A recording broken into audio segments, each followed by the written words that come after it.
आप सब समय निकालकर आए हुए, भिन्न भिन्न पत्रिका, सोशल मीडिया, अलग अलग मीडिया के चैनल के माध्यम से समाज को प्रबोधित संबोधित करने वाले बंधु एवं भगिनी, सबसे पहले तो दीपावली के अवसर पर आयोजित किए जाने वाले इस कार्यक्रम के निमित्त दीपावली की आप सबको बहुत बहुत मंगल कामनाएं, शुभकामनाएं।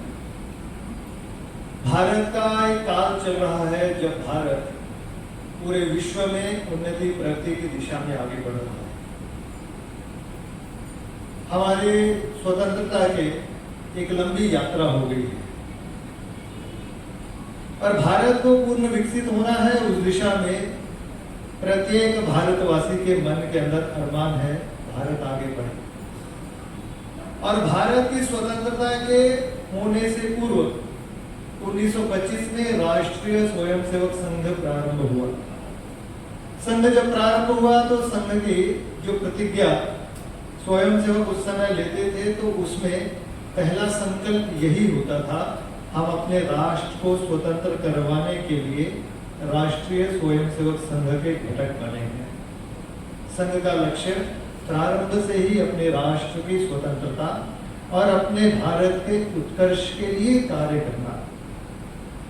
संघ प्रारंभ से इसी काम में लगा और इस काम को लेकर संघ की 100 वर्षों की यात्रा हो गई है। 1947 में अपना देश स्वाधीन हो गया। स्वतंत्रता की यात्रा ये चल रही है।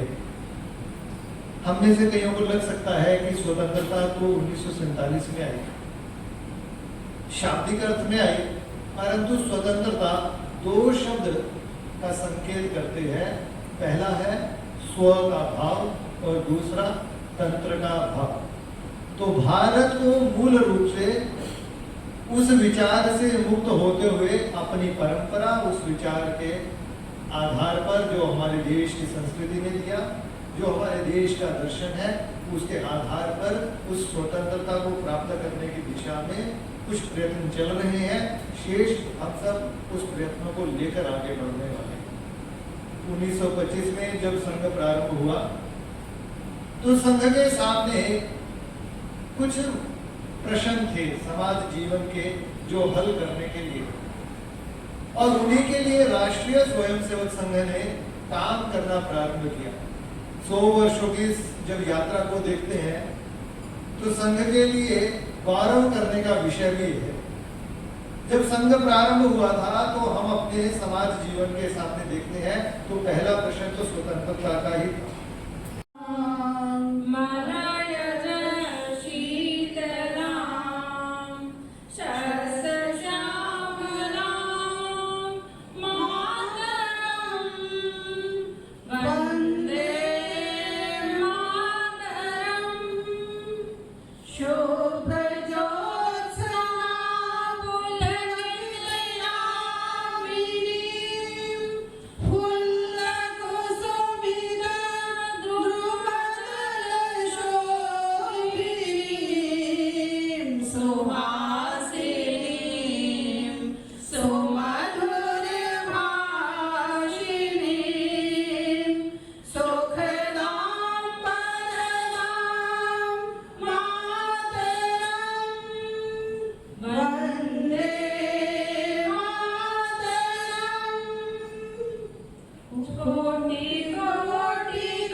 वंदे